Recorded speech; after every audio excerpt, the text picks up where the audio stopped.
Radhe Radhe. Today is Saturday, 18th May 2024. Here to present you, we are going to give this recap video for our Bhagavad Gita recitation session. We are in our journey of chapter 11, learning much more about what Arjuna is seeing of Sri Krishna. So along with me for this summary is Mummy. Radhe Radhe. I'll bring up the screen and you'll see that we covered chapter 11, verses 26, 27, 28, 29, and 30. Of course, that came several minutes into class because we first revisited through a pop quiz some material from the prior class. As always, we do want to encourage everyone to constantly review these recap videos and the slides and notes that you take. All information is available if you look below at the description for this video and look at the community portal page for this class series, where you get for free all this material for your continued reference and progress.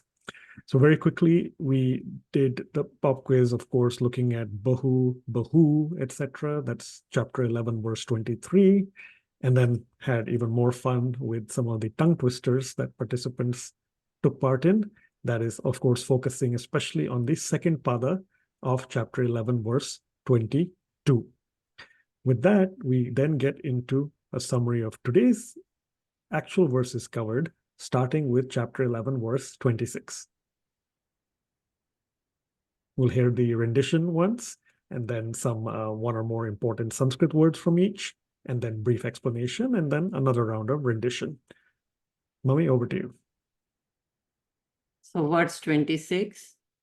Ami cha tvam dhritarashtrasya putraha sarve sahaivavani palasangaihi bhishmo drona suta putrastathasau sahasmadiyer api yodha mukhyaihi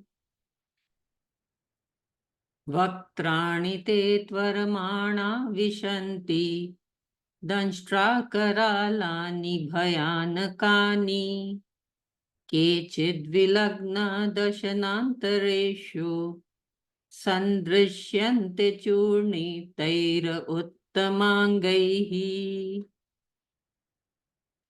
Yatha nadinam bahavom buvegaha Samudram eva bhimukha dravanti Tatha tavami narlokavira Vishanti vaktranya abhivijvalanti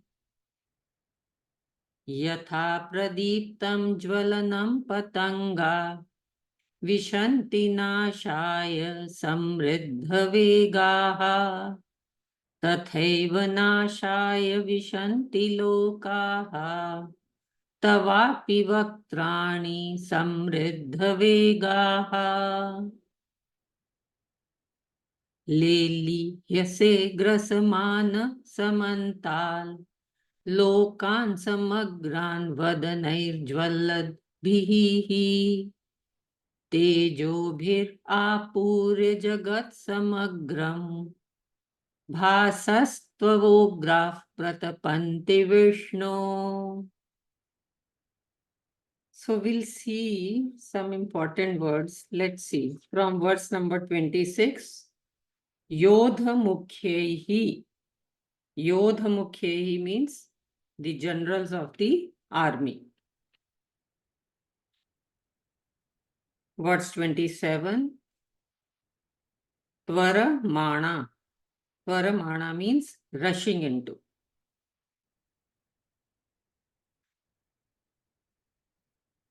Verse 28, we'll see Abhivijvalanti. That means blazing. Verse 29, Samriddha Vegaha. That means with great speed. And verse 30, let's look at Grasamanaha. That means devouring. So basically all these words are telling us that everything is rushing with great speed into Krishna's that enormous form, into his different mouths. And I want to make a point about the verses also. Gagan, can we see? Okay, not this one. The next one, 27. So here I want to tell you all that notice that most of the E matras in this verse, they are short E. So English transliteration, you will see there is no superscript on I. So there is choti E. That means haras, small. Vaktrani, vishanti, danshra karalani, bhayankani, kechid, dvi. Okay, churni. All E's are smaller E's. Haras. Okay. Then the next verse, I want to make a point about sh. Not this one, the next one. Yeah. In this verse, notice all the sh which are used here are normal sh, shalgam sh. Vishanti sh, nashaya sh, then again nashaya sh, then again vishanti sh, normal sh. Now, those who are doing the English transliteration, let's check how is this sh written. This sh in this script is written just with a mark on top of S. Gagan, what will we call this? The accent here? Yeah, the Yeah. accent on top of S. S and H together with an accent. This is the normal sh. So over to you, Gagan. Yeah, thank you, Mummy. And in fact, I'm glad you mentioned some of these observations. They can easily make for some good questions for next time. So hopefully everyone watching along is going to revisit this material as well. And also one more where I made in class, ana and na. Let's go to that verse also. Yeah. Vaktrani, ana. Tvar mana, ana. But vishanti, na. Bhayan kani, na. So, churni, ana. So, keep in mind the difference between na and ana. Now, English transliteration, na is normal N, but ana has a dot underneath. Okay? So, keep these small nuances in mind. You can go ahead, Gagan. All right. Let's briefly just understand each of these verses. So chapter 11, verse 26 and verse 27, they go hand in hand. The catchphrase for chapter 11, verse 26 as a question is grounded generals. Yes, indeed, generals on both sides are getting grounded or they're, going through the grinding process and also grounded in the sense that now they're out of action. They just can't do anything, right? So that's chapter 11, verse 26. And in combination, we have smashed skulls for alliteration, chapter 11, verse 27. What's happening in these two verses is that Arjun is seeing Kauravas, who are, of course, aligned with Duryodhan. They were definitely destined to die in the war. So he's seeing them and also the allied Pandavas, some of the Pandav generals, as part of their warrior duty. They also are heading into or rushing into Sri Krishna's different mouths, that terrible form, the terrible teeth, as we hear Arjun saying. And of course, some of them are getting their heads smashed. Chapter 11, verse 28 and verse 29 go hand in hand. Chapter 11, verse 28, the catchphrase as a question is waves of warriors. Yes, there are, just like the ocean's waves, there are these waves or batches of warriors that are, doing their duty and also, of course, dying. But at the same time, also, as we showed you through the flyer, it's also their waves in the sense of, that final goodbye, regardless of what side they are on. So something to keep in mind. And then chapter 11, verse 29, the catchphrase as a question, read carefully, is moth to mouth, not mouth to mouth. But indeed, if it were mouth to mouth, that would help connect it to resuscitation. Resuscitation would then, of course, help them, in this lifetime get back to life, but that's not happening here. Like moths, greedy, that are attracted to light, there are generals and other warriors that are fleeing with great speed, entering with great speed into Sri Krishna's mouths. And of course, that is the end of them. Now, the contrast here is that the waves of warriors are the ones who are nobly doing their dharma or duty. They also would die, some of them at least. And then the moths, as I mentioned, are the ones who are greedy. They also, of course, some of them at least, are dying in the war. So that's the crux for these two verses, finally culminating in chapter 11, verse 30, devoured by divinity. Arjun is here seeing that all devouring force of Sri Krishna. We'll, of course, get into lengthier details when we get to chapter 11 in the Bhagavad Gita study series. Now, let's listen one more time to all these 5 verses. And if I think of any other comments, I'll make them at the end. Yeah, and for those who are new today or watching the video first time, for them, all these verses are in Tristubh meter.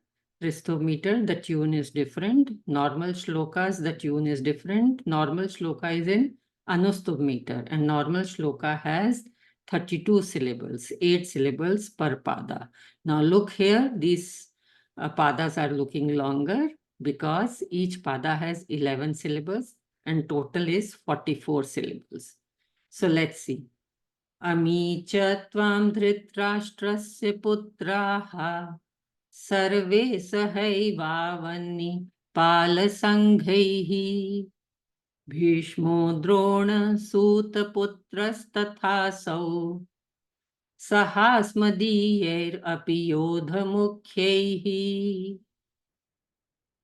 Vaktrani te tvarmana vishanti दंष्ट्राकरालानि भयानकानि केचिद्विलग्ना दशनान्तरेषु सन्दृश्यन्ते चूर्णितैर उत्तमाङ्गैः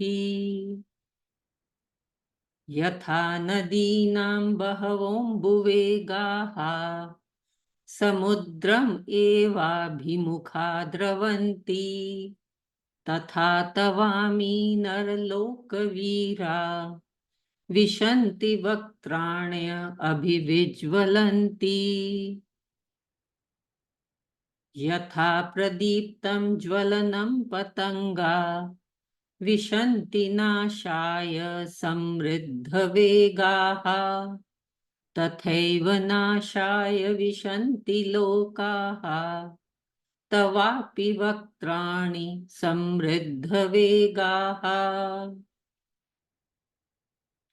लेलीह्यसे ग्रसमान समन्ताल् लोकान् समग्रान् वदनैर्ज्वलद्भिः तेजोभिरापूर्य जगत्समग्रम् भासस्तवोग्राः प्रतपन्ति विष्णो. So hope this helps you for your practice of these 5 verses. Over to you, Gagan. Yes, thank you, Mommy. And again, just to recap, for people who will go through this hopefully multiple times and be there in the next class, don't forget, Mommy mentioned comments on the Arna versus Na sound, the Sh, that verse she talked about, the one with many E sounds at the end, but the short E's, right? So keep a note of those different verses. Also think about, in a way, create your own questions and sort of try to answer them as well. So like chapter 11, verse 26, for instance, how many different warriors are mentioned here? Think carefully because there might be multiple ways to look at that question. So how many warriors are mentioned specifically in chapter 11, verse 26? Think about maybe chapter 11, verse 27. Is that the verse, or was there a different verse where there were struggles with the A sound because it's coming up many times perhaps?